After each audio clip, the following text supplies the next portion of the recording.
Y bueno, gracias por la oportunidad de compartir un rato de charla y también pues, por la oportunidad de hablar de algo que me gusta muchísimo, ¿no? Quienes me conocéis sabéis que soy una enamorada de esto del tema de las personas mayores y en concreto de la psicología. Sabéis también que mi tema de toda la vida es la soledad.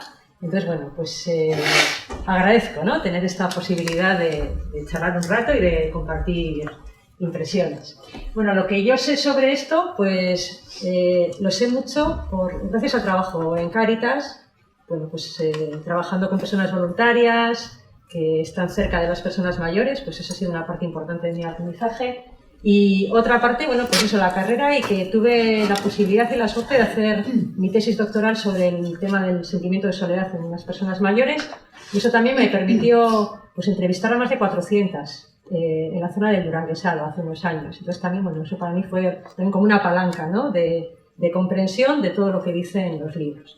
Entonces, bueno, desde la modestia de que, bueno, pues esto es lo que yo he vivido y esto es lo que comparto, pues totalmente abierta a ver qué os puede sugerir lo que hablemos hoy, ¿vale? Como me proponían este tema, este título, desde la psicobiología, vida saludable, la soledad, pues he estructurado lo que vamos a hablar hoy como en 3 apartados, ¿no? Uno primero en el que vamos a hablar de a qué edad nos hacemos mayores, es decir, os voy a hablar de algunas cositas de psicología del envejecimiento, relacionándolo con la biología, como os decía Carlos. Luego voy a hablar un poquito de los paradigmas de atención, es decir, socialmente a nivel mundial, ¿no? Cómo se está trabajando, cómo se está entendiendo el tema del envejecimiento. Creo que estamos en un momento de cambio y de transformación. Tenemos un modelo que nos damos cuenta que no está dando buen resultado, que no responde a los cambios sociales actuales, de los que nos hablaba el otro día Imanol, ¿no? Nos hablaba de mucha gente mayor. Bueno, pues esto nos está haciendo ver que hay que entender el envejecimiento de otra manera y la atención de otra manera. Voy a hacer una breve paradita ahí, porque creo que de eso nos hablará más Marije Goicoechea dentro de unas semanas. Y luego sí que voy a dedicar un rato a hablar de las relaciones y de la soledad. Ese es un poquito el esquema. Dentro de todo lo amplio que puede ser la psicología del envejecimiento, bueno, pues como estas 3 pinceladas. Vale. Vamos. Una cosa que también el otro día ya nos adelantó Imanol es que esto del envejecimiento no es algo que nos pasa, ¿no? El día que cumplimos 60, según la OMS, o 65, cuando lo unimos con la jubilación en los últimos años, sino que envejecemos a lo largo de toda la vida.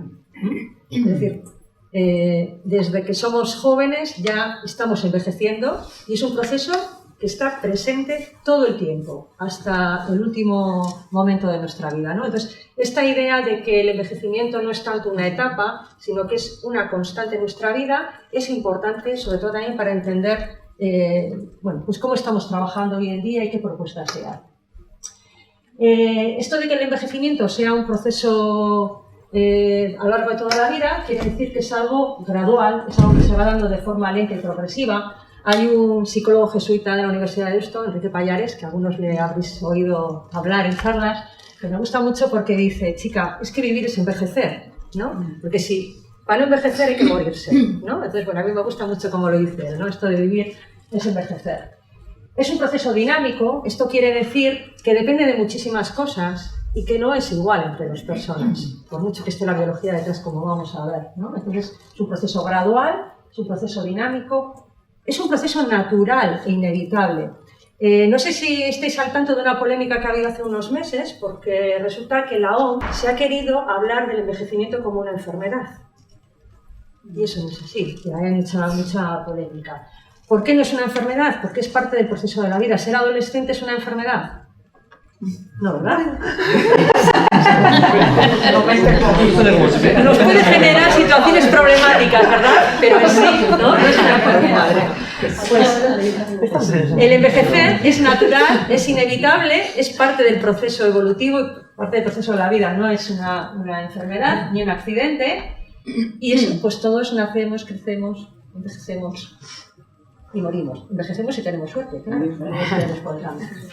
Y luego también es importante esta perspectiva de que es un proceso individual y colectivo. Yo voy envejeciendo pero cómo yo envejezco depende del contexto en el que vivo. Si no recuerdo mal, el otro día Imanol, ¿no?, nos hablaba un poco de esto, ¿no?, que no es lo mismo haber nacido en un barrio que en otro. Es decir, esto del envejecimiento, sí, yo soy la que cumple años, me voy haciendo mayor, pero esto depende también del contexto social, ¿no? Dicho esto, a mí me gusta hacer una pequeña parada en estos dos conceptos de envejecimiento. Hay un envejecimiento que es el primario, que es el que genéticamente está en nuestra biología, ¿no? Es decir, estamos programados para que pasen cosas en nuestro cuerpo a medida que pasan los años. Las conocemos, ¿verdad? No hace falta entrar en ellas. Muy bien, esto es algo genético y es algo universal. Les pasa a todos los seres humanos. Todos los seres humanos nacemos con una programación para ir creciendo y envejeciendo. Y eso a día de hoy todavía no se puede controlar, aunque hay investigaciones que están pretendiendo hacer alteraciones genéticas para que nuestro desarrollo sea diferente. Pero bueno, a día de hoy es así. Hay otro concepto de envejecimiento, que es el envejecimiento secundario, ¿no? Hablamos de envejecimiento secundario para referirnos a todas esas cosas que hacen que dentro de que mi proceso genético esté en marcha, yo envejezca de una manera o de otra. El envejecimiento primario es universal, nadie se libra. El cómo es el envejecimiento secundario, cómo se concreta en cada persona, eso ya no es universal. Y mirad, para entender la diferencia entre estos dos conceptos, os traigo esta fotografía. ¿Veis este hombre? ¿Os dais cuenta de que su cara es diferente en un lado que otro? Bueno, pues como pone en el texto, esto está tomado de un blog, Este hombre era camionero, trabajó 28 años conduciendo su camión. ¿Y qué pasa cuando uno va conduciendo? Le da el sol en un lado, ¿vale? Esto nos habla del envejecimiento primario y secundario. Lógicamente, este hombre se ha hecho mayor y le salen arrugas. Esto es biología. Sin embargo, la exposición al sol es algo que tiene que ver con el envejecimiento secundario, ¿sí? Vale. Esto me parece que es muy importante por también cosas que decía el otro día Imanol, ¿no? Estamos biológicamente determinados a envejecer, pero las concreciones del envejecimiento de cada cual dependen de muchísimas cosas que no son la biología, ¿sí? Otra perspectiva, si queréis, de lo mismo, ¿no? Esto es un esquema de Rocío Fernández Ballesteros, es una mujer ya muy mayor y es pionera en el estudio de la psicología del envejecimiento en España, y ella hace este gráfico, ¿no? Dice, desde el punto de vista biológico, las diferentes etapas de la vida están relacionadas como viene ahí, ¿no? Es decir, cuando somos niños adolescentes tenemos un fortísimo crecimiento, ¿no? Nuestro cuerpo crece, cada vez nos movemos mejor, somos más autónomos, bien. Cuando somos adultos estamos en una etapa de estabilidad. Es como, bueno, ya he crecido, ya, ¿no? Tengo el cuerpo que tengo y demás. Y la vejez se entiende como pérdida, declive, deterioro, porque andamos más lento, porque nos cuestan más las cosas, porque tenemos más dolores. Eso desde el punto de vista de la biología. Sin embargo, desde el punto de vista comportamental o psicológico, lo que vemos es que efectivamente cuando somos niños y adolescentes nos desarrollamos, cuando somos adultos nos seguimos desarrollando y perfeccionamos muchas capacidades, y cuando somos mayores sigue habiendo desarrollo. Es decir, la biología nos marca, si queréis, ese proceso. Lo psicológico no marca el mismo proceso. Lo psicológico nos marca un proceso de continuo crecimiento, ¿vale? Como pone ahí, el comportamiento, la motivación y el ambiente explican una parte importante del desarrollo, la evolución, incluso a veces más que lo biológico. ¿Sí? Vale. Seguimos hablando de esto. Fijaros, biológicamente, lo que pasa en el cerebro hace que los impulsos, es decir, la transmisión de la información de una neurona a la siguiente, sea cada vez más lento a medida que cumplimos años. ¿Nos guste o no? Esto la biología nos lo marca, ¿vale? De hecho, el cerebro pierde tamaño con los años, ¿vale? Eso hace que pensemos más lento. Lo estaremos notando, ¿no? Yo por lo menos, a veces soy consciente, ¿no? Digo, uff, bueno, muy bien. Por lo tanto, nuestras reacciones pueden ser más lentas, de ahí viene todo el debate de si nos tiene que quitar el carnet de conducir o no cuando llegamos a una edad. Vale. ¿Qué es lo que pasa? que, fijaros, las personas mayores se ha demostrado que sí que piensan más lento, pero que algo que ocurre a medida que vamos envejeciendo es que hay más partes del cerebro que entran en los procesos de pensamiento. Quiero decir que igual cuando eres joven eres rápido y utilizas esta parte de tu cerebro, pero a medida que vas envejeciendo, lo que pasa es que hay más partes del cerebro que entran en acción. Por lo tanto, cuando somos más mayores, a medida que vamos envejeciendo, puede que pensemos más lento, puede que nos cueste más reaccionar, pero no pensamos peor. Esa idea que a veces tenemos, ¿no?, de que una persona por ser mayor, ¿no?, lo que opine, lo que diga, tiene menos valor, porque a veces lo asociamos con pérdida cognitiva, es un error, es un estereotipo. Tiene que ver con eso del edadismo que nos decía el otro día Imanol. ¿Sí? ¿Sí? Esto es biología también, ¿vale? Bueno. Y fijaros, os traigo un gráfico que no sé si se ve muy bien, pero no lo he conseguido mejor. Cuando hablamos de inteligencia, hay muchos conceptos de inteligencia, ¿no? Pero hay una cosa que es, la inteligencia está por una parte determinada biológicamente, ¿no? Pues eso tiene que ver con la velocidad del pensamiento y demás. Es verdad que a medida que vamos envejeciendo, a partir ya de los 20 años, ¿sí?, digamos que lo biológico tiende a perderse un poco, o sea, tendemos a funcionar peor en cuanto a la inteligencia fluida, la que depende de lo biológico. Sin embargo, claro, estaréis de acuerdo conmigo que la inteligencia no solamente es cuánto de rápido hago las cuentas, ¿no?, sino que a veces, por ejemplo, en el tema de las cuentas, con la edad, tenemos como otros recursos, ¿no?, para sacar la cuenta de la vieja que decimos, ¿no? Es decir, la experiencia nos lleva a tener inteligencia cristalizada, ¿vale? Y eso quiere decir que compensamos la pérdida de lo biológico con la experiencia. ¿Sí? ¿Bien? ¿Vamos bien? Sí, sí. Y esto nos lleva a otro gráfico que me encanta. ¿Qué es este? Esto es un estudio ya antiguo, del año 1993, pero que fue pionero y sigue siendo la base de un montón de cosas, ¿no? Tendemos a pensar, bueno, a lo mismo de antes, que cuando vamos envejeciendo todo es perder. Y fijaros, este gráfico lo que estudia es, a lo largo de la vida, con personas entre 20 y 90 años, ¿no?, cuántas capacidades se pierden, que es lo azul, y cuántas se ganan. Lo interesante de este gráfico es que es verdad que perdemos algunas capacidades a medida que envejecemos. Ya ves que lo azul va ganando terreno, pero muchas veces se nos olvida que lo verde también está ahí. Es decir, que aunque seamos mayores, ¿no?, seguimos ganando en algunas cosas. Por ejemplo, hay estudios muy curiosos hechos sobre la habilidad lingüística. Hay pruebas que se hacen con crucigramas. ¿Sabéis quiénes son los que mejor hacen los crucigramas? Los de 70. O sea, el repertorio lingüístico, el conocimiento de términos, es algo que crece con la edad. Otra cosa es que a veces no nos sale la palabra que queremos, porque es un tema de velocidad, que es lo que hemos comentado antes. ¿Sí? Pero, sin embargo, cuanto más vivimos, más amplio es nuestro repertorio de conocimiento de palabras.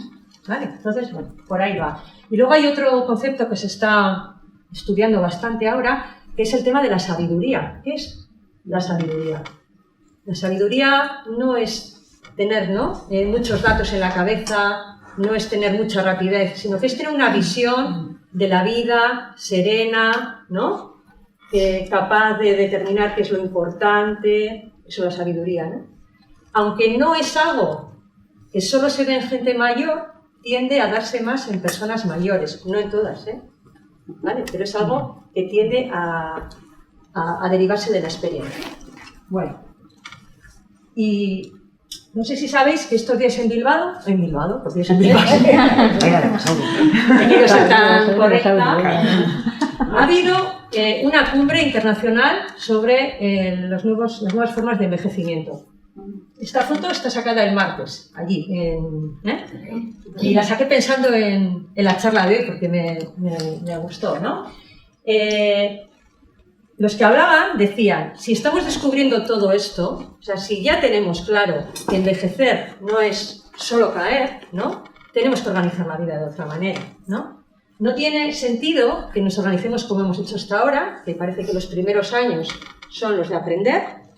Cuando eres adulto trabajas y cuando te jubilan viene el tiempo libre. Dicen, no, esto ya no puede ser así, porque además dicen que los niños que nacen hoy vivirán 100 años, ¿no? Entonces esto no tiene mucha lógica. Entonces ellos lo que dicen es que como tenemos capacidad de aprender a lo largo de toda la vida, mirad, esta línea nos marca cuando somos pequeños, adultos y mayores, ¿no? Entonces dice, es verdad que cuando somos pequeños tenemos que aprender mucho, es el momento de aprender, pero enseguida empezamos a trabajar. Trabajar quiere decir aportar, ¿no? Estar en el mundo y también lo laboral, ¿no? El tiempo libre debería estar presente toda la vida, pero ellos lo que dicen es, el aprender, aunque vaya tomando menos parte de nuestra vida, está hasta el final de nuestra vida. Es decir, a la gente le tenemos que dar oportunidades de hacer cosas, de experimentar nuevas cosas, ¿no? ¿Cuántas veces estamos en un sitio y, pues es que, qué bien estaría esto? Ay, ya, pero es que mi gente es muy mayor. Ojo, el que sea muy mayor no quiere decir que no pueda aprender. Igual es que yo me tengo que esforzar para darle oportunidades de aprender a su velocidad. Igual le tengo que dar contexto. Esta es la idea de esto, ¿no? Que tenemos que organizar la vida y el mundo para que realmente esa capacidad que tenemos las personas de desarrollarnos hasta el final de la vida, realmente la podamos llevar a la práctica. ¿Vale? Bueno. Y otro concepto de soledad, ya me voy de soledad de edad, y me voy a lo siguiente. Hay también tres cosas muy interesantes en cuanto a la edad. Una cosa es la edad cronológica, que es cuántos años tengo. Pues si nací en el año 2000, tengo 22, ya está. Y si nací en el 1950, pues 70, ¿no? Es la edad que viene en el carnet de identidad. La verdad es que esta edad cada vez nos da menos información, porque realmente lo que nos suele preocupar a las personas es la edad funcional. La edad funcional es, vale, yo en el carnet tengo 70 años, pero ¿cómo está funcionando, ¿no? Mi cuerpo, mi mente, ¿no? Entonces, bueno, se tiene en cuenta tanto la perspectiva biológica, porque haces mi cuerpo, yo tengo 70 años y mi cuerpo está gastado en algún sentido como si tuviera 90, ¿no? A veces nos pasa estas cosas.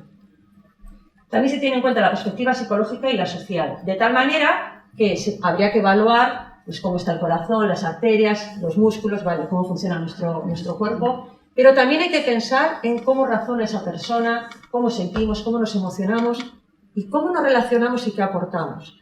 Con todo el tema de la pandemia y todo, bueno, pues hemos vivido una situación que nadie pensaba que iba a ser posible, ¿no? El día 13 de marzo nadie pensaba todo lo que iba a venir después. Os acordaréis que hubo durante un tiempo criterios muy rígidos en función de la edad. Y una de las críticas que se hizo fue que se tuvo en cuenta la edad cronológica, no la edad funcional, que era lo que había que haber tenido en cuenta en todo caso, ¿no? Es decir, con 70 años, o con 80, o con 65, pues hay muchas situaciones de edad funcional. Y eso es realmente lo importante, ¿no? Porque la gente, lo cronológico no lo podemos controlar, pero lo que sí nos interesa a todos es tener una buena funcionalidad. Y luego ya que estamos hablando de psicología, otro concepto de edad que me parece curioso, que es la edad subjetiva, ¿no? ¿Cuántos años sientes que tienes? Yo no sé vosotros, pero yo tengo una sensación de que a mí me han puesto en el carnet unos años de más, porque no tengo la sensación de haber vivido tantos, ¿no? Entonces, esa sensación, los estudios nos dicen que es bastante común. Es decir, que los adolescentes y los jóvenes normalmente se sienten más mayores de lo que son. Sí, ¿verdad? Los que se habéis reído con la adolescencia, ¿eh? Y la gente, a medida que envejecemos, tendemos a sentirnos más jóvenes de lo que marcaría nuestra edad. ¿A que sí? Sí, ¿no? No me pasa solo a mí, ¿no? Y de lo que los demás nos ven. Y de lo que los demás ven, efectivamente. Tenemos ahí un lío social. El otro día cuando hablábamos del edadismo, ¿no? Que nos hablaba Imanol, claro, el edadismo es porque nos fijamos en la edad cronológica y solo en eso. En la medida en la que flexibilizamos los conceptos de edad, ¿no? Pues resulta que empiezas a entender que, pues eso de de los criterios por edad quizás no es el mejor criterio, ¿no? Sino que sería mejor por situación, por vivencia, por percepción, o sea, que esas barreras se diluyen de alguna manera, ¿vale?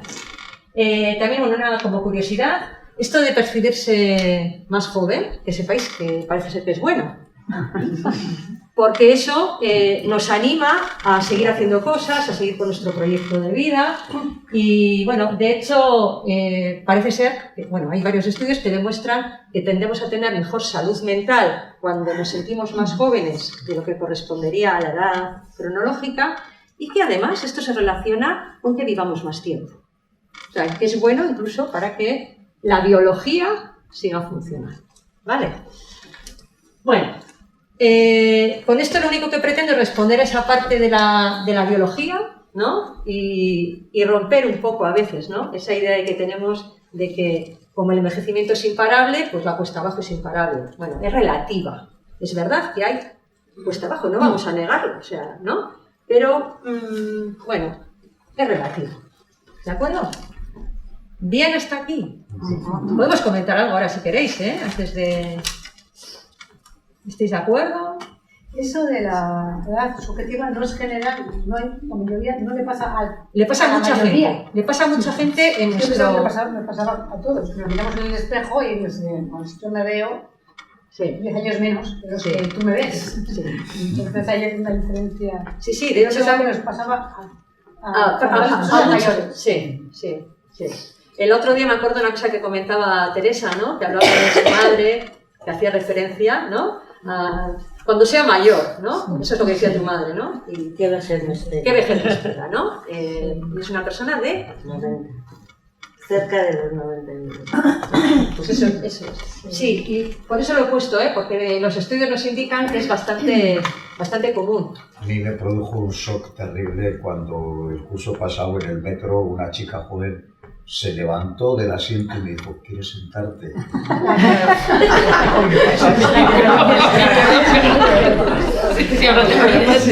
que tengo 40. En mi casa tradición familiar no se va al hogar del jubilado porque está lleno de viejos. No iba a Melite y mi mamá tampoco va por eso, porque es que el hogar del jubilado está lleno de viejos. Mi mamá ha cumplido 80 este año en julio. Pero sí recibir porque está ahí lo dejo. Luego se nos da tiempo, os pongo un vídeo de esto, de a qué edad se hace uno mayor, que es muy gracioso en ese sentido, ¿no? Sí, no sé, en dos experiencias de personas mayores, una mi padre, que a los 90 años, un día que venía a dar un paseo, yo de repente luego, pero fue muy autónomo hasta el final, decía, veo jugar a los críos y digo, ¿yo por qué ya no puedo correr? Si tengo ganas de hacerlo, ¿no? Es la sensación de que el cuerpo a veces no te acompaña. Sí, y una hermana de congregación, cuando le preguntaba ¿cómo estás? Tenía 90 y tantos, te decía, me siento muy bien, mi cabeza funciona muy bien y tengo muchas ganas y mucha curiosidad por la vida, pero la carcasa no me responde, ¿no? Sí, la sensación de que a veces el cuerpo no te... Como decía Indurain, ¿no? Indurain decía, este me dice que siga, pero esta me dice que no. Bueno, todo esto nos habla de experiencias diversas de envejecimiento que de nuevo rompen los estereotipos, ¿no? Los estereotipos lo que nos dicen es que todos somos iguales por tener una edad. La ciencia, incluso la biología, nos dice que no es tan sencillo, ¿no? Que hay una multitud de maneras de envejecer a nivel físico y también a nivel psicológico, ¿no? Y que lo social tiene mucha importancia en todo esto, porque lo social es lo que nos da oportunidades, ¿no? O nos las resta, nos condiciona, porque claro, al final cuando todos los de alrededor te ven mayor, dices, bueno, pues seré mayor, ¿no? Te terminan convenciendo. Bueno, pero eso también, pero el tema del contexto, o sea, si yo ahora que voy a hacer 62, si pienso hace 30 años los de 62, o pienso hace 50 los de 62, hace 50, pues la jubilación, porque es que ya te durabas poquito y esto, ¿no? Entonces, claro, en eso la evolución ha sido... Por eso se plantea ese nuevo mapa. El mapa anterior habría sido primeros años de vida hasta la juventud, todo verde, a formarse, ¿no? Lo siguiente, todo trabajo. Y luego ya desde los 60 en adelante, ocio. Y no, claro, esto es Se nos está cambiando el modelo de vida, porque la gente que vamos haciéndonos mayores no queremos eso ya. Queremos otra cosa, queremos seguir participando, ¿no? Queremos seguir opinando, queremos que se siga contando con nosotros. Y eso está haciendo que se cambie el mapa de las etapas de la vida. Y en eso de sentirnos o vernos más joven, ¿no puede pesar también el estereotipo del ser mayor? Que decir, que yo no me quiero ver mayor porque identifico ser mayor También. Con lo malo, ¿no? Es decir, siempre si me siento más joven o me miro a los jóvenes porque veo que ahí es lo bueno, ¿no? Yo no quiero estar en... No sé si eso también tiene peso en cómo nos queremos autopercibir a nosotros mismos, ¿no? Más lejos de... Te agradezco la pregunta, porque sí que hay un fenómeno que también hay que trabajar y estudiar, que es el miedo a envejecer, ¿no? A ver, cuando tú te sientes joven, te sientes joven. Por ejemplo, tengo una amiga que es un año mayor que yo y ella se siente mayor, no hace más que decírmelo. Es que yo ya, ¿no?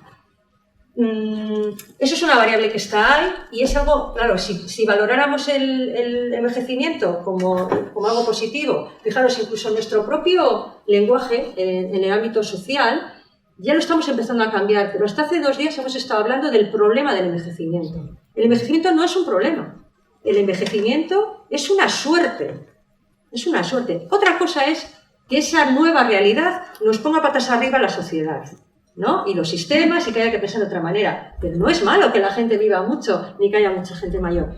Yo alguna vez, los compañeros me habéis oído, ¿no? Hace muchos años que no hablamos del problema de la inmigración, sino que hablamos de la realidad de la inmigración, pues la realidad del envejecimiento, ¿no? Es verdad que esa idea de que hacerse mayor es caer, ¿no? Es verdad que está generando en algunas personas ansiedad. Y hay gente que se empeña en ocultar su edad, ¿no? El otro día en esta cumbre fue gracioso porque en un momento, ¿verdad? Nos dijeron, vamos a decir la edad sin tapujos, ¿no? Es decir, llegamos a veces a ciertas edades que no queremos que nadie nos pregunte. Cuando alguien nos va a preguntar algo, nos dice, ¿te importa decirme los años si no es indiscreción? Pues todo eso está ahí. Claro, realmente cómo te percibas tú no es un tema de voluntad, Idoia. La percepción es una sensación que tú tienes en tu intimidad, que tú sabes cómo te sientes. No sé si respondo a... Sí, pero digo, si solo es una construcción que tú, digo, los niños quieren ser mayores porque identifican con... Puedo hacer cosas, sí, pues sí. Es como en positivo, ¿no? Sí. Bueno, quiere ser mayores hasta... Sí. Pero sí que tiene como ese anhelo de que eso es algo bueno, ¿no? Sin embargo, digo, no sé si eso también pesa en cómo en tu construcción o en tu forma de sentir, es porque si eso es algo que se construye también, que tiene que ver con la cultura, que igual en otras culturas no es diferente, tanto, ¿no? Efectivamente. Yo, Sí, eso está ahí. por poner de ejemplo a mi madre, en mi madre se solía sumar 10 años directamente. Entonces con ella la modista. ¿Y cuántos años tiene? 70. Salió de la modista. ¿Por qué dices que tiene 70? Si tiene 60. ¿No ves que me han dicho? Pero qué guapa estás. Qué bien lo llevas. Se ponía años. Pero es un caso. No estamos también en un momento en el que al final la falta de referentes también, de gente de edad, no sé. Si echamos un vistazo hacia la cultura, enseguida encontramos unos cuantos de gente que sigue haciendo un montón de aportes y tal, ¿no? Me acuerdo, Clint Eastwood, ¿cuántos años tiene? Tiene todos, los ha cumplido todos, ¿no? Y ahí está, haciendo películas, pues es verdad, ya no al ritmo que hacía antes, pero las hace, ¿no? Pero igual también no tendríamos que cambiar un poco ahí la mirada y buscar en todo ese montón de gente que tiene edad y que sigue haciendo aportes, que yo creo que eso tampoco es muy visible a veces, ¿no? Eso está en nuestra mano, por ejemplo, cuando hacemos comunicaciones de las cosas, ¿no? Pues hay que tener en cuenta todas las franjas de edad, todos los orígenes, los hombres, las mujeres. Esto es algo a incorporar en nuestras agendas, ¿no? Y, por ejemplo, sí que hay algunas experiencias. El Consejo de Personas Mayores de la Diputación Foral de Vizcaya, el Consejo de Personas Mayores en el que participan personas mayores de Vizcaya y también, bueno, pues representantes de algunas organizaciones, y tienen una comisión para esto, y es algo que están trabajando, ¿no? El cuidar esto, el que cuando hay que contar experiencias, ¿por qué siempre hay que contar experiencias de gente de determinada edad? O de capacidades, por ejemplo, alguien que es que ha descubierto la pólvora, ¿no? si resulta que saber cocinar, para mí, por ejemplo, es un valor que yo envidio, ¿no? Es decir, también en el mundo de la psicología, todo este tema de las inteligencias y de las habilidades, antes se creía que inteligente era el que tenía una carrera y era muy bueno en matemáticas, ¿no? Y sin embargo ahora, no sé si habéis leído alguno a Gardner, que es, fue revolucionario en el sentido de que hizo un libro que lo leyó muchísima gente, diciendo que hay un montón de inteligencias diferentes, ¿no? Que yo puedo ser muy buena en matemáticas, pero resulta que me tengo que subir al autobús y me hago un lío, ¿no? Y esto pasa, ¿vale? Entonces, claro, en la medida en la que hablamos de diferentes inteligencias, nos encontramos personas con diferentes inteligencias. Porque una cosa que también nos ha pasado con esto de las imágenes es que normalmente cuando queremos buscar a una persona mayor para destacarla, siempre nos salen hombres, ¿no? Y claro, también hay mujeres. Lo que pasa es que hay mujeres a lo mejor con otras habilidades, otras capacidades. Bueno, esto de la interseccionalidad que se está trabajando ahora, ¿no? Que se nos mezcla el género con la edad, con el origen, con las circunstancias sociales. No sé si he contestado. Clara, yo sí creo que esto es algo a incorporar en la agenda, ¿no? ¿Bien? ¿Sí? Jefe, ¿bien así? Sí. Claro, como el programa era una charla para luego comentar y aquí me meto al comentario en medio, bien, ¿no? Vale. Bueno.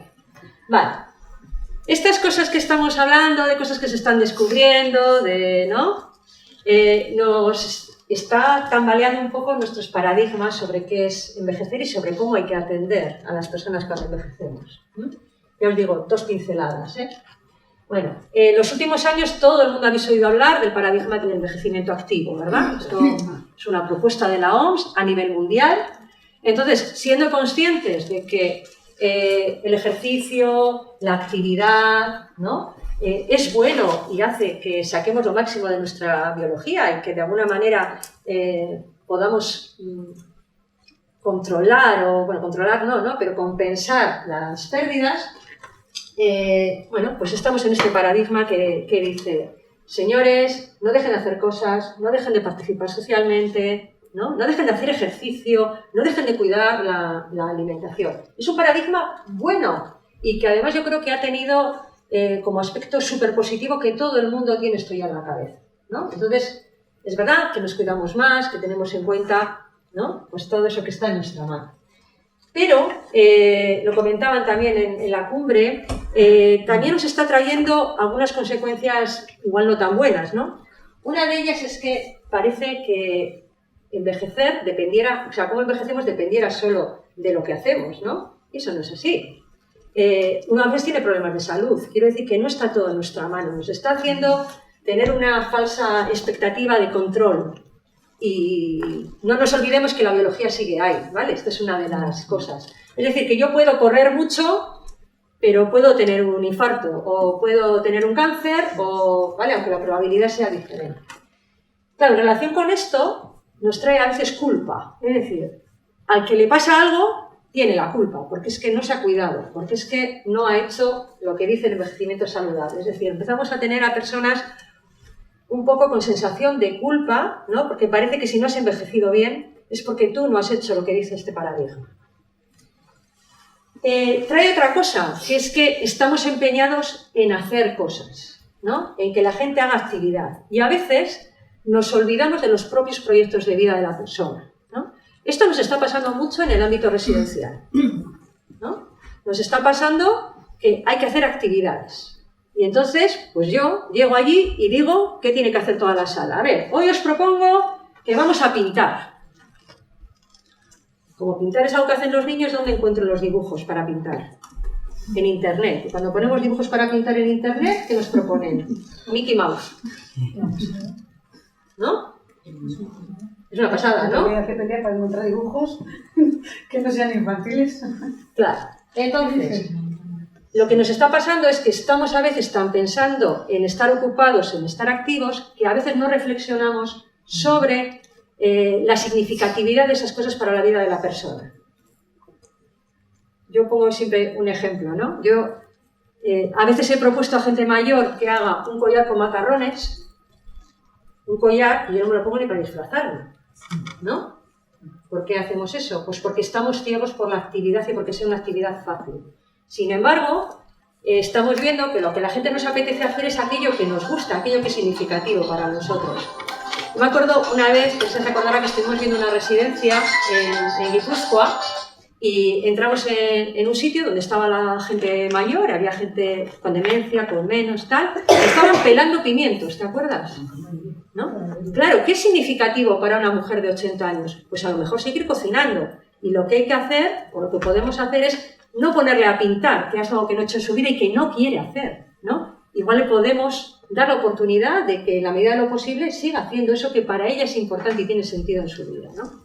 Bueno, pues estamos un poco ahora en duda con esto, ¿no? Está bien lo del envejecimiento activo, pero que igual hay alguna cosita que repensar. Y sobre todo, excluye a las personas que ya no pueden hacer. O sea, envejecimiento activo, vamos, venimos, discusión, para aquí, para allá, no sé qué. Nos llega la enfermedad, nos llega la dependencia, ¿y qué pasa? Ya no puedes hacer, ¿no? Entonces, esto es algo que ya hay mucha gente pensando en que sí, pero que igual hay que dar otro paso. Y el paso que se quiere dar es hacia el paradigma de la vida plena, ¿no? Entender... Yo no entiendo la primera frase. Está bien escrita, es lo que no o lo que no. La que nos puede. Hacer es lo que no nos puede llevar, nos puede. Nos. Sí, efectivamente hay una rata. Oye, yo no hacía más que leer nos. Estaba convencida. Sí, lo que nos puede. Vale. ¿Alguna cosa más? No. Vale. En el paradigma de la vida plena, lo que nos dice es que está bien conservar la salud, claro, porque sin salud nos vemos más limitados, pero que tenemos que respetar la autonomía de las personas, tenemos que tener en cuenta la influencia del entorno y sobre todo darnos cuenta que las personas cuando envejecemos la parte del envejecimiento sigue siendo parte de nuestra vida, de nuestro proceso vital, por lo tanto siguen estando ahí nuestros valores, nuestros gustos, nuestras decisiones, todo lo que hemos vivido y lo que queremos ser, ¿vale? Entonces, el paradigma de la vida plena, que todavía no está constituido como tal, pero parece ser que es hacia donde se apunta, es, claro que envejecimiento activo, pero no necesariamente todo el mundo tiene que salir a correr. No sé si estoy equivocada. ¿Sí? A mí la sensación de esto de envejecimiento activo, que a veces se llaman, vamos a ver cómo hacen, es como que te tiene que dirigir de fuera. Eso. Pero muy bien dicho, Gemma. Es algo que nos tiene que dejar seguir nuestra vida, que estamos. Todos tenemos en la vida cosas que hemos hecho que no nos parecen, ya está jubilado, ahora ya no. Esa es la idea. Y entonces que el objetivo no solamente es tener la salud, sino que el objetivo es seguir desarrollando tu proyecto de vida.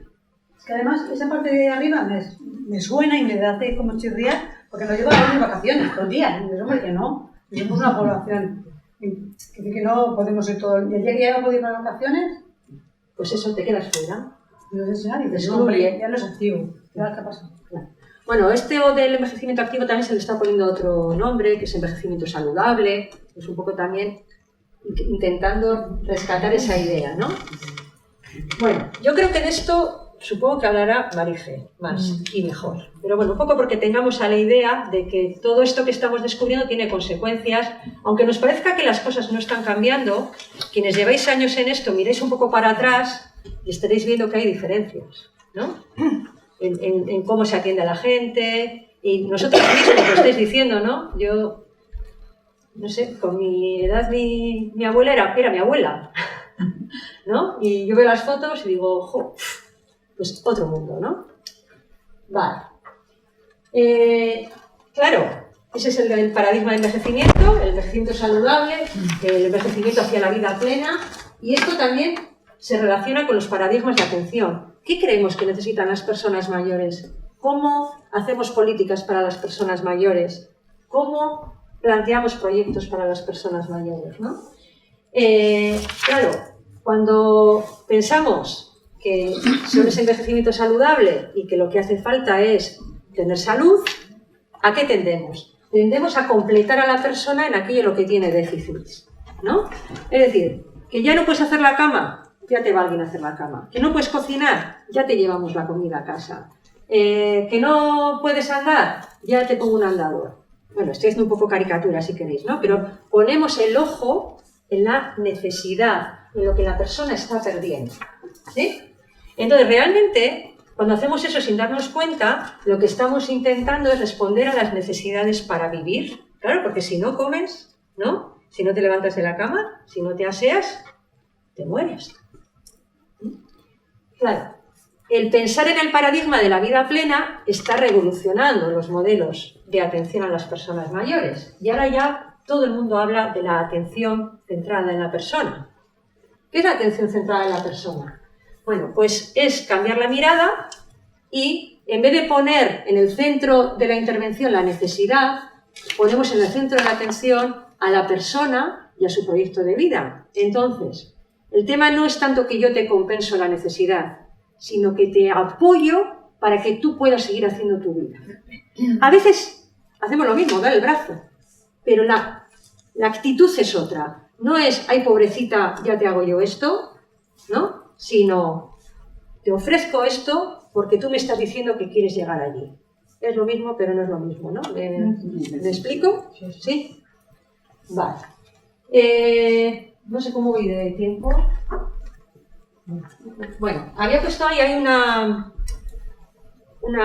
profesional, una psicóloga de Asturias, Teresa Martínez, que ha trabajado mucho este tema, el modelo de atención centrada en la persona, y tiene un blog que os lo recomiendo si os interesa este tema, porque es sencillo, se llama www.acpgerontología.com. Tiene un montón de cosas muy sencillas de lo que es esto de la atención centrada en la persona, ¿no? En esto de la atención centrada en la persona, ella tiene o resalta varias cosas, ¿no? Una, esto que hemos estado hablando antes, lo de las actividades significativas, ¿no? Que en vez de inventarnos cosas para ocupar el tiempo, busquemos qué es importante para la persona, qué ha sido importante en su vida para ofrecerle eso, por ejemplo, ¿no? Nos habla mucho de la autonomía. Es decir, yo no tengo que decidir por las personas, incluso ella hace propuestas de cómo trabajar con las personas con demencia para procurar que ellas tomen las decisiones que puedan en su vida. Estamos muy acostumbrados a que cuando una persona se hace mayor y nos hacemos cargo de ella, se le acabó el decidir. Ya decido yo, ¿no? ¿Qué le gusta? ¿Qué tiene que hacer? ¿A qué hora se tiene que ir a la cama? Entonces, bueno, pues la atención centrada en la persona relativiza todo esto mucho. Y luego, una cosa que a mí me parece muy interesante es que dicen que la persona, lo que decíamos antes, es una globalidad. Las personas no somos solo salud, somos propósito en la vida, somos relación, somos espiritualidad, somos un montón de cosas, más allá de las necesidades básicas, materiales, que tienen que estar respondidas para que podamos vivir. Lo que nos hace personas son las necesidades esenciales, que son todas esas que precisamente no se tocan, ¿no? Por ello, la atención centrada en la persona nos lleva a hacer una atención integral. Y en eso de la integralidad, lo relacional es sumamente importante. Con esto vamos a la soledad. ¿Os hacéis un poquito idea? Yo lo que os quiero transmitir con esto, sin profundizar en los modelos, es que esto está cambiando. Estamos, yo creo que en un momento de cambio y de revolución. Ya hay varias comunidades autónomas que en sus pliegos, por ejemplo, para todo el tema de residencias, exigen medidas que vayan en la línea de la ACP. Por ejemplo, Castilla y León está haciendo una inversión importante en ese sentido de formación de profesionales, de organizar. Aquí en Vizcaya, no sé si habéis leído, que estamos en un proceso en el que las residencias grandes se van a tener que convertir en módulos de no más de 25 personas, por plan, bueno, va un poquito en esta línea, ¿no? Para que tú puedas hacer tu proyecto de vida, yo tengo que conocer tu proyecto de vida. Entonces, si estoy en una residencia muy grande en la que los trabajadores están continuamente rotando, me convierto en alguien que te da de comer, no en alguien que sabe lo que te gusta comer y a qué ritmo comes, que sería más centrado en la persona. ¿Me explico? Entonces, bueno, estamos en ese momento que a ver a dónde nos lleva. Vale. ¿Algo que comentar? ¿Vamos bien o...? ¿Sí? Vale. En ese marco de la atención centrada en la persona, la relación es fundamental. La relación no solamente como disfrute, ¿no? Sino que como cuidado mutuo, y como una dimensión fundamental de la persona. Últimamente, cuando hablo de la soledad, me gusta partir de aquí, rescatar una cosa que a veces yo creo que igual se nos olvida, ¿no? Y es que los seres humanos tenemos necesidades de relación precisamente porque somos humanos, somos un animal social. Esto lo hemos estudiado en la escuela, ¿no? A mí ya me lo decían, el ser humano es un animal social. Bueno, la psicología ha investigado bastante sobre cuáles son las necesidades de relación. Y yo aquí os traigo tres necesidades, bueno, que engloban yo creo que casi todo y que a mí me parece que son interesantes. Hay una necesidad que se llama la necesidad de afiliación, que es la tendencia a buscar compañía y contacto con otras personas, ¿no? Es algo natural. Tú pones a niños sueltos en un sitio grande y ¿a qué tienden? A buscar a otro niño, ¿vale? Es decir, la necesidad de afiliación es la necesidad de estar con otros, es algo natural, que además todavía es mayor cuando tenemos problemas, ¿no? ¿Qué nos ha pasado en el confinamiento? Hemos sido más solidarios, nos hemos preocupado más de salir ¿no? a la ventana. Yo he conocido vecinos del barrio que no conocía, a fuerza de estar ahí, ¿no? Pues mira, parece que me saluda a mí, tal, luego nos hemos visto en la calle, ¿no? Ahí va, si tú eres el de no sé dónde, ¿no? Es decir, en circunstancias de dificultad, la necesidad de afiliación se potencia. Wow. Esto es algo biológicamente programado, ¿vale? Luego lo podemos modular, pero esto es algo de nuestra biología, la necesidad de estar con otros. También tenemos una necesidad de vínculos cercanos, es decir, no nos sirve solo estar con otros, sino que necesitamos formar y mantener al menos un número de relaciones que sean significativas, que nos den seguridad, que sean duraderas, que sean afectivamente positivas. Hay unos autores, bueno, lo voy a decir, que no sé si se pronuncia así o no, pero bueno, Baumeister y Lehrig, que hicieron un trabajo en el año 1995 buenísimo y que sigue siendo muy referente. Ellos estudiaron todo lo que había sobre las relaciones y qué tienen las relaciones que nos hacen más felices. Y entonces, bueno, ellos lo que dicen es que esto de vincularnos con otros y de tener una relación significativa es una de las mayores motivaciones del ser humano. Tanto que a veces las personas hacemos cosas que no queremos o que sabemos que están mal por no perder estos vínculos. ¿Sabéis a qué me refiero? Es decir, yo no quiero hacer esto, pero sé que si no lo hago, esta relación que para mí es importante puede ser dañada. O sea, tiene tal poder de motivación, ¿no? El tener vínculos significativos que a veces eso, ¿no? Nos condiciona en nuestro comportamiento. Y también en este punto yo creo que está bien traer a Bowlby. Bowlby fue el que trabajó toda la teoría del apego. Lo estudiaron sobre todo con niños, ¿no? La tendencia de una criatura es a vincularse con los progenitores, hay un montón de investigación sobre eso, ¿no? Y Bowlby dice una frase que a mí me encanta para lo que estamos hoy, que dice: el comportamiento de apego se considera que es propio de los seres humanos desde la cuna hasta la sepultura.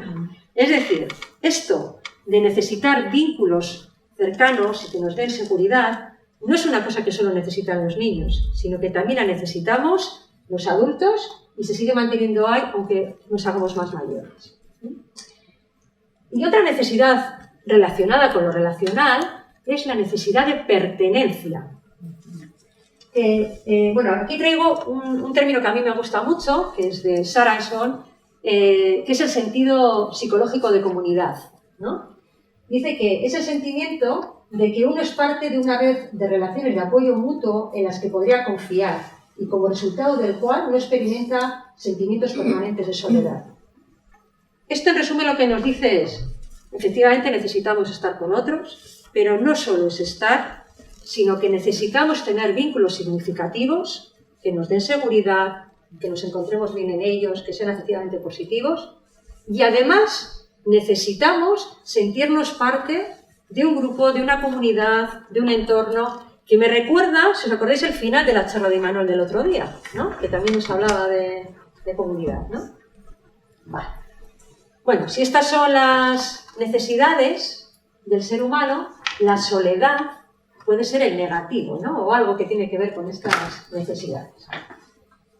Y ahora ya vamos a hablar de la soledad, del concepto de soledad, ¿vale? Muchas veces, cuando se habla de la soledad, y sobre todo este fin de semana ha salido en los periódicos, ¿no? Un dato de la soledad en Bilbao, no sé cuánta gente vive sola. Bueno, tendemos mucho a hablar de la soledad como un modo de vida, como una situación, como algo, pues eso, que es vivir solo. Yo hoy os voy a hablar de eso, pero os voy a hablar sobre todo de otra cosa que es el sentimiento de soledad, porque el concepto soledad cambia mucho, depende de qué verbo le pongamos por delante. No es lo mismo estar solo que sentirse solo. Cuando hablamos de la soledad como situación, realmente nos estamos refiriendo a algo objetivo. ¿Vivo solo o no vivo solo? ¿Cuántas relaciones tengo? ¿Con qué frecuencia estoy con personas con las que no vivo? ¿No? Hablo de cosas que se ven desde fuera, es la parte objetiva. ¿Y esto es un problema? ¿La soledad en sí es un problema? ¿El estar solo es un problema? No siempre, ¿no? Todos estamos solos a veces, ¿no? No pasa nada, ¿no? Claro. ¿Cuándo se convierte en un problema? Cuando estoy sola sin quererlo. Es decir, la soledad no deseada. Ahora ya se habla mucho a nivel social, ya no hablamos solo de la soledad, sino que hablamos de la soledad no deseada. Entendemos que la soledad es un problema cuando quiero estar con otros y no tengo con quién estar. ¿Sí? Y también es un problema, sobre todo cuando hablamos de gente mayor, cuando se está solo y no se tiene conciencia de que se necesita ayuda, ¿no? A veces tenemos esta preocupación, está empeñada en vivir sola y fíjate, se ha caído no sé cuántas veces. Bueno, pues ese también puede ser un problema. Sin embargo, fijaros, la situación es lo objetivo, es lo que vemos desde fuera, pero a veces no pensamos tanto en la sensación de soledad. La sensación de soledad es algo subjetivo, es algo que siente la persona y que no se ve desde fuera. Aunque, ojo, se puede evaluar, ¿eh? Ya hay pruebas para evaluar el sentimiento de soledad. Y nos habla de la insatisfacción con las relaciones. ¿Sí? Digamos que la situación de soledad nos habla de la necesidad de afiliación que hemos visto antes, ¿no? Y la sensación de soledad nos habla de las otras necesidades, de la necesidad, ¿no? de vínculos y de lo comunitario. Vale. Fijaros, nos puede gustar estar solos, pero a nadie nos gusta sentirnos solos. Sentirse solos siempre es negativo. Y lo curioso de la soledad entendida como sentimiento es que es paradójica. ¿Por qué? Porque no se da siempre que estamos solos. A veces estamos solos y estamos bien, no nos sentimos solos, ¿verdad? Aunque es cierto que cuando tenemos pocas relaciones y no tenemos red social, es más fácil que nos sintamos solos. Pero lo curioso de la soledad es que muchas veces nos sentimos solos estando con otros. ¿Hacéis así? Es porque nos pasa, ¿no? Vale. Esto es lo importante, que puede darse incluso en compañía, porque en esto vamos a profundizar un poco. Vale. Os traigo aquí una definición del sentimiento de soledad, una definición también que ya tiene 40 años. Los autores trabajaron sobre la soledad, la definieron de esta manera y esto ha provocado un montón de investigación en los últimos años. Si entendemos que es importante el sentimiento de soledad, lo definimos como la experiencia subjetiva que se produce cuando nuestras relaciones no son como querríamos que fueran. Es decir, hay un doble componente. Cómo son las relaciones, pero también cómo querría yo que fueran. ¿Qué espero yo? Lo vamos a desgranar ahora, ¿vale? Vale. Vamos a profundizar en la soledad como problema. La soledad es un problema, hemos dicho, cuando es una situación no deseada o cuando es una sensación, aunque no se vea desde fuera la sensación. Y mirad, os traigo este dibujo muy sencillo, simplemente para ejemplificar que es verdad que las circunstancias objetivas, el número de relaciones, tiene mucho que ver con la soledad, pero no hay una relación totalmente directa, sino que por medio está lo que os decía, ¿no? ¿Cómo valoro yo las relaciones? ¿Qué espero yo de mis relaciones? Es decir, que no es automático que yo te pongo a alguien al lado, ¿no? Como ya tienes a alguien al lado, ya no es soledad, sino que hay una serie de cosas en medio que hacen que a veces eso no sea suficiente. A veces estoy sola y me siento sola. A veces estoy sola y me siento bien. A veces estoy acompañada y me siento sola. ¿De qué depende esto? Bueno, la investigación ha determinado un montón de cosas que están ahí detrás, pero yo os traigo 3 que creo que son las más importantes, ¿no? En primer lugar, ciertamente la cantidad de relaciones que yo tenga influye en mi sensación de soledad. Es más fácil que me sienta sola cuando tengo menos relaciones, menos contacto con otros, ¿no? Por lo tanto, no es lo mismo vivir en un pueblo que vivir en una ciudad, que nos decía el otro día Imanol, ¿no? No es lo mismo salir de casa que no salir de casa. No es lo mismo tener sitios a los que ir y encontrarte con la gente que no. Efectivamente, la cantidad de relaciones tiene relación con la soledad. Pero vemos que hay otro factor que a veces es más importante que la cantidad, que es la calidad de las relaciones. No perdéis de vista lo de las primeras necesidades que hemos hablado, ¿no? Cuando hablamos de calidad de relaciones, nos referimos a muchas cosas. Nos referimos a la variedad de relaciones, por ejemplo, ¿no? Tengo relación con diferentes personas en diferentes contextos, eso tiene que ver con la soledad. La afinidad, ¿no? Tengo personas con las que comparto intereses o cuando estoy con otros tengo la sensación de que no comparto nada, ¿no? El conflicto, a veces estamos con otras personas y estamos mal porque no tenemos una buena relación. Es decir, los aspectos de calidad de las relaciones tienen muchísimo que ver con la satisfacción con las relaciones y por lo tanto con el sentimiento de soledad. Y otro tema también muy importante es la duración de la soledad. Habréis oído últimamente que se han publicado un montón de estudios y de datos sobre las consecuencias de la soledad. De hecho, si habéis leído el artículo, creo que está escrito al principio, el Reino Unido tiene una Secretaría de Estado contra la Soledad, Japón tiene un Ministerio contra la Soledad. ¿Por qué todo esto? Bueno, pues porque se ve que la sensación de soledad mantenida en el tiempo tiene efectos negativos sobre la salud. Estamos hablando de muertes prematuras. Hay estudios europeos muy curiosos que hacen seguimiento de las personas a lo largo de su ciclo vital y se ve que las personas que se sienten solas, en varias medidas, tienden a morir antes que quienes no. Entonces, bueno, hay un montón ahí de datos que nos están hablando de que, ojo, que esto del sentimiento de soledad, aunque no se vea, desde fuera tiene un coste importante, ¿no? a nivel social. Esto es aplicable a todas las edades, por cierto. ¿Qué pasa si hablamos de las personas mayores con lo relativo que es el concepto mayor, ¿vale? Con todo lo que hemos hablado antes? Bueno, está claro que a lo largo que vamos avanzando en el ciclo vital ocurren cosas que pueden ponernos en mayor riesgo de sentimiento de soledad. Y subrayo riesgo, no es nada automático. No todas las personas mayores se sienten solas, ni muchísimo menos, ¿vale? Pero sí que es verdad que a medida que avanzamos en la vida pueden ocurrir cosas que faciliten el sentimiento de soledad. Una de ellas es, claro, que nuestra cantidad de relaciones se ve afectada. A medida que vamos avanzando en la vida, vamos a más funerales, ¿verdad? A veces de familiares, a veces de amigos. Las relaciones de amistad normalmente se ven más tocadas, ¿no? A medida que avanzamos en la vida.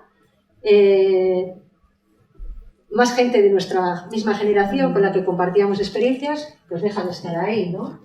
El tema del edadismo, el tema de los prejuicios, hace que también tengamos menos cantidad de relaciones. ¿Por qué? Pues, por ejemplo, porque el concepto de cuidado que tenemos todavía hoy en día, y me vuelvo para atrás, es que cuidar bien a una persona mayor es darle de comer a la hora, que tome la medicación, ¿no?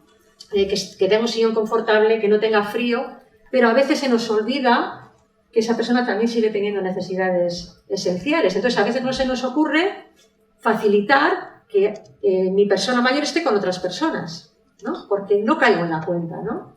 Bueno, pues ese concepto de cómo son las personas mayores y qué necesitan es algo que a veces también produce o bueno, facilita, ¿no? Que haya una pérdida de relaciones.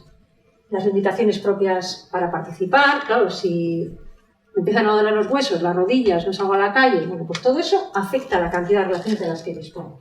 También hay cambios en cuanto a la calidad, ¿no? Lo que os decía, las relaciones de amistad son de las que más afectadas se ven a medida que vamos envejeciendo. Porque claro, cuando yo ya no puedo salir a la calle, ¿quién me cuida? Normalmente la familia o profesionales, ¿no? Y es más fácil que vaya perdiendo el contacto con personas externas, con las amistades. Y fijaros, esto es muy importante, porque si lo pensamos bien, las relaciones de amistad son las relaciones libres, las relaciones que elegimos en nuestra vida, ¿no? A ver, no hemos elegido a nuestros padres, no elegimos a nuestros hijos, decidimos tener hijos, pero no quiénes van a ser, ¿no? No elegimos a nuestros compañeros de trabajo. Normalmente no elegimos a nuestros vecinos. Te compras un piso y a ver quiénes son, ¿no? Los vecinos. Sin embargo, fijaros, a los amigos les elegimos. Somos amigos de quien queremos ser amigos, de aquella persona con la que tenemos sintonía, y esa persona acepta ser nuestra amiga. Por lo tanto, hay un tema que, por ejemplo, la pérdida de relaciones de amistad es un factor muy importante en las personas mayores, porque van viendo limitado su mundo no solo en cantidad, sino también en calidad. Hay bastante pérdida de relaciones de amistad que son las más libres.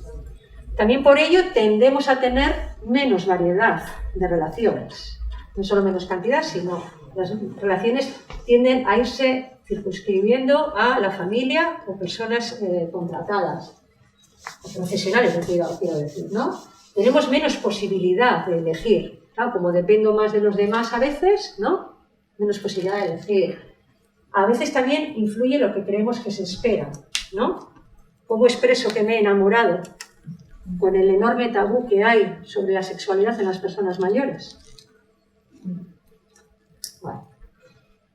El tema de la duración. Lógicamente, cuando somos más mayores, es más fácil que nuestra soledad la atribuyamos a cosas que no van a cambiar. Es que me he quedado viuda. Es que, claro, eso no es una cosa que te pasa en un momento, sino que es, ¿no? una causa a largo plazo.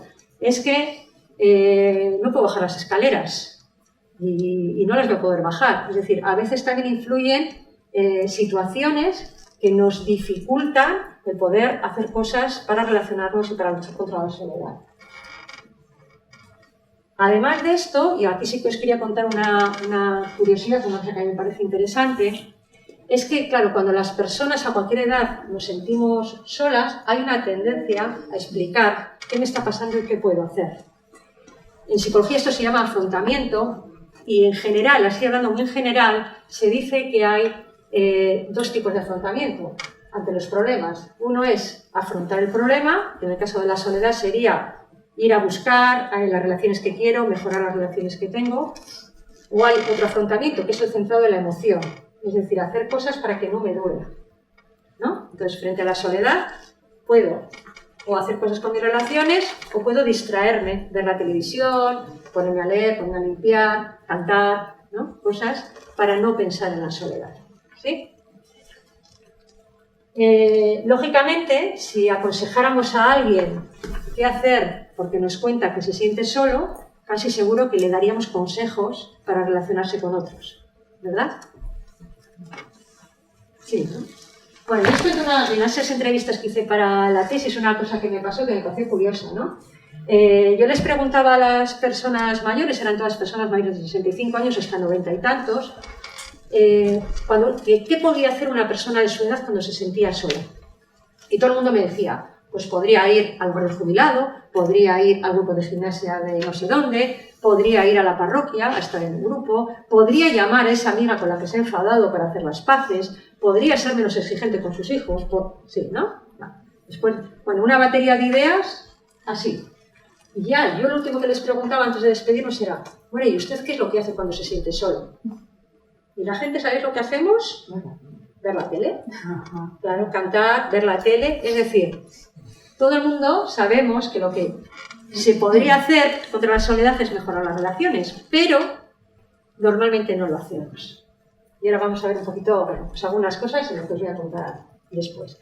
Os digo esto porque es verdad que a veces en nuestros entornos tendemos mucho a esto, ¿no? Con la mejor voluntad a dar idea, que está muy bien, pero a veces no entendemos realmente lo que le está pasando a la persona, porque la gente sí sabemos qué podemos hacer en general, no siempre, pero en general. Pero hay cosas que nos hacen difícil ¿no? el dar el paso. ¿Vamos bien? Sí. Si no, decirme o paramos en algo. Claro. Otro asunto que está en relación con esto, y volvemos al principio, a lo que nos decía el otro día Imanol, es la enorme heterogeneidad del colectivo. Fijaros, cuando hablamos de personas mayores, estamos hablando de personas de diferentes edades, personas en el mundo rural y en el urbano, personas cuidadoras y personas cuidadas, personas creyentes, personas no creyentes, personas de otros contextos culturales del nuestro, con diferentes habilidades, con diferentes valores. Hablar de esto de la soledad, hablamos con mucha facilidad. La soledad de la gente mayor es... Yo creo que tenemos que empezar a hablar de las soledades. Porque claro, yo os estoy poniendo un marco general de qué es el sentimiento de soledad. Pero posiblemente, si nos pusiéramos a hablar de las propias vivencias de soledad, veríamos que aunque haya cosas parecidas, hay muchos matices diferentes. Es decir, es difícil generalizar sobre la soledad, ¿no? Porque hay causas y situaciones y un montón de motivaciones detrás de cada experiencia de soledad. Y esto me parece también importante tenerlo en cuenta, ¿no? Y vuelvo a lo de antes, tiene mucho que ver con los paradigmas y con eso de la atención centrada en la persona, porque yo no puedo ir con el recetario para todo el mundo. Vale. De ahí, bueno, pues que hablar de la soledad significa escuchar a la persona, significa entender sus propias vivencias. Y desde ahí me voy a atrever a dar unas claves, están pensadas sobre todo para cuando queremos ayudar contra la soledad, ¿vale? No perdamos de vista lo que hemos dicho, que la soledad es más que tener o no relaciones. Esto lo tenemos que tener presente todo el rato. Es verdad que todas las iniciativas y todo lo que podamos hacer para facilitar el encuentro de las personas es fantástico, porque aseguramos posibilidades de encuentro y de relación. Pero tenemos que tener en cuenta que eso puede no ser suficiente. Y ojo, porque a veces estamos generando mucha soledad acompañada sin saber. Quienes vais a residencias sabéis de esto, ¿no? La gente en las residencias habla mucho de la soledad. Y es una soledad acompañada, porque realmente las personas están con otras, no están solas, ¿verdad? En el hospital también nos hablan de esto, ¿no? ¿Qué es lo que pasa? Que hay un problema de calidad de relaciones. A veces uno no encuentra la escucha que necesita, no encuentra la persona que le comprende, y esto está generando mucha soledad. Y luego veremos que además es una soledad acompañada, que es la más dura. Porque claro, cuando estás solo y te quejas de soledad, todo el mundo lo entiende. Pero cuando estás con otros y te quejas de soledad, es más complicado. Vale.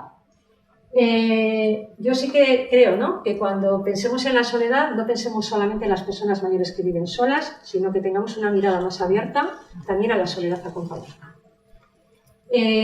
También hay que tener en cuenta, en este marco de la calidad de las relaciones, que comentábamos antes, que no todas las relaciones son iguales. Pensad en la relación más importante de vuestra vida. Si tuvierais que iros a una isla, ¿a quién os llevaríais? ¿Ya? ¿Esa persona cumple todas vuestras necesidades de relación? ¿O necesitáis también tener otras relaciones diferentes? La psicología nos dice que la felicidad en el entorno de las relaciones requiere tener diferentes tipos de relación. Es decir, todos necesitamos tener vínculos cercanos, pero también necesitamos tener otro tipo de relaciones menos comprometidas, con las que a lo mejor compartimos intereses y no tenemos una confianza tremenda para contar lo más personal, ¿no? Volviendo al principio, tenemos necesidad de sentirnos parte de un grupo, parte de un lugar, ¿no? Entonces, no hay relación, por buena que sea, que cumpla todos, o sea, que responda a todas las necesidades de relación que tenemos en el ser humano, ¿no? Y esto es importante también cuando trabajamos con las personas mayores, porque tendemos mucho a depositar en la familia toda la responsabilidad, incluso la relacional, ¿no? Yo recuerdo la relación que yo tenía con mi madre, era una relación potente, especial, súper positiva, pero yo había cosas que a mi madre no se las podía decir, porque era la hija, se las podía decir la amiga, ¿no? Y al revés, ¿sí? Es decir, las personas necesitamos tener variedad de relaciones, y también cuando somos mayores. Esto es algo que a veces se nos olvida. el que una persona tenga una hija con la que tiene muy buena relación no quiere decir que su necesidad de relación está cubierta. Esa persona sigue necesitando estar con personas con las que no vive, con personas que no son de la familia, etc. ¿Vale? En este sentido también os quería contar otra batalla de mis entrevistas que me parece que puede ser ilustrativa, ¿no? Yo quería entender, para las personas mayores de Vizcaya, qué era eso de la soledad. Cuando ellos hablaban de soledad, ¿de qué hablaban? Bueno, hubo un montón de respuestas y a la hora de clasificarlas, yo me di cuenta que en general se podían clasificar en 3 cosas, ¿no? Mucha gente mayor, cuando hablaba de soledad, hablaba de las pérdidas, hablaba de vivir solo, de haberse quedado vivo. Yo eso lo llamé soledad objetiva, o sea, hay una pérdida de relaciones. Muchas personas me hablaban de que la soledad es sentir que no tienes relaciones especiales, que cuando tienes algo muy personal que contar, no tienes a quién contárselo, o que si te pasa algo no tienes a quién recurrir, ¿no? Yo esto lo llamé soledad emocional porque esto requiere un vínculo, una relación especial en la que te atrevas a contar que te sientes mal, que no se lo puedes contar a cualquiera. Pero fijaros, me hablaron de otra tercera cosa que me parece muy importante y que quería traerla aquí, es que las personas mayores me hablaron que muchas veces no les falta compañía, no les falta a quién recurrir, pero sí les falta tener personas con las que sentirse en sintonía. En sintonía quiere decir que compartes intereses, que te sientes no juzgado, que sientes que hay una relación en las 2 direcciones, recíproca, ¿no?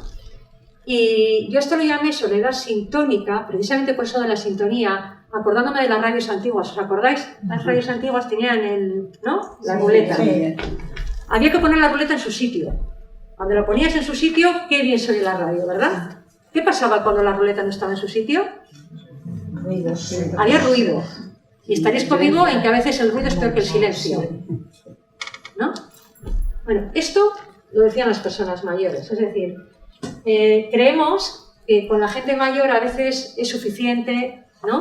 Con ponerles juntos, con, pues eso, un día hacer una confesión, no me refiero a un sacramento, sino, también, pero me refiero que a mí, fíjate, me ha contado esto, ¿no? Bueno, también hay una necesidad de sentir validación, de sentir que estamos compartiendo, que hay en las 2 direcciones, que estamos en sintonía. Y esto lo decían ellas, ¿no? Vale. Otro tema también que tiene que ver con las relaciones es aspectos ocultos de las relaciones, ¿no? Como la gratuidad. Yo, quienes me conocéis ya sabéis que soy una enamorada del voluntariado para las tareas de acompañamiento, ¿no? Os pido ahora que penséis en vuestro mejor amigo o vuestra mejor amiga. ¿Veis aquí? Imaginaos que mañana os enteréis que esa persona es vuestra amiga porque alguien le paga. Vale, eso quería. Ver esa cara. ¿No? A ver, fijaros, habréis hecho con esa persona exactamente lo mismo. Habréis ido a los mismos sitios, habréis hablado de lo mismo. Lo que cambiaría es que sabríais que esa persona no está con vosotros, con vosotras, por vosotros, ¿no? Sino por otra razón. ¿Sí? Bueno, este es el tema de la importancia, ¿no? De la amistad, de las relaciones con personas voluntarias, ¿no? Se basan en la gratuidad, en la libertad, en la decisión, en la voluntariedad, en la mutua aceptación, ¿no? Entonces, claro, volvemos un poco a lo de la variedad de las relaciones. Mi hija está conmigo porque es mi hija y la quiero mucho y tengo una relación y que no me falte nunca, ¿no? Pero en esa variedad hay otros factores que entran, ¿no? A veces nos ha pasado en algunas situaciones de acompañamiento hablar con el voluntariado y te dicen, vamos a acompañar a esa, pero si tiene una interna. Claro, pues que la relación con la interna puede ser afectivamente positiva, buena, significativa, pero es que es una relación laboral, ¿no? Y eres consciente de que si mañana se te acaba el dinero, esa persona te tiene que ir a buscar trabajo a otro sitio, ¿no? Es diferente que la relación basada en la gratuidad, que es la de amistad, y también la que se promueve desde el voluntariado, ¿no? Bueno, el tema de la reciprocidad es súper importante. A nadie nos gusta sentirnos en deuda. Cuando nos ayudan, estamos en deuda. Nos sentimos a veces en deuda, ¿no? ¿Cuánto me das? ¿Qué carga soy? Me estás cuidando y yo soy una carga. Bueno, la reciprocidad es una característica, ¿no? de las relaciones satisfactorias. Bueno, os pongo así como bastantes hitos, porque sí, que me gustaría, ¿no?, que nos lleváramos esta idea de que esto de la soledad no es solamente, ¿no?, vive solo o no vive solo, tiene red no tiene red. Sí, pero hay otras cosas que tienen que ver con el bienestar de las personas. Bueno, otro asunto. Sí. Igual sí Voy convendría acabando. lo que es exposición ir acabando. Vale, sí, gracias porque... O cortar y abrir el diálogo y dejar algo para después. Vale, Sí convendría... vale. Una cosita solo y acabo. Vale, gracias. Bueno, una cosa que nos está preocupando mucho es el estigma que existe en torno a la soledad, ¿no? La soledad genera miedo a ser juzgado negativamente.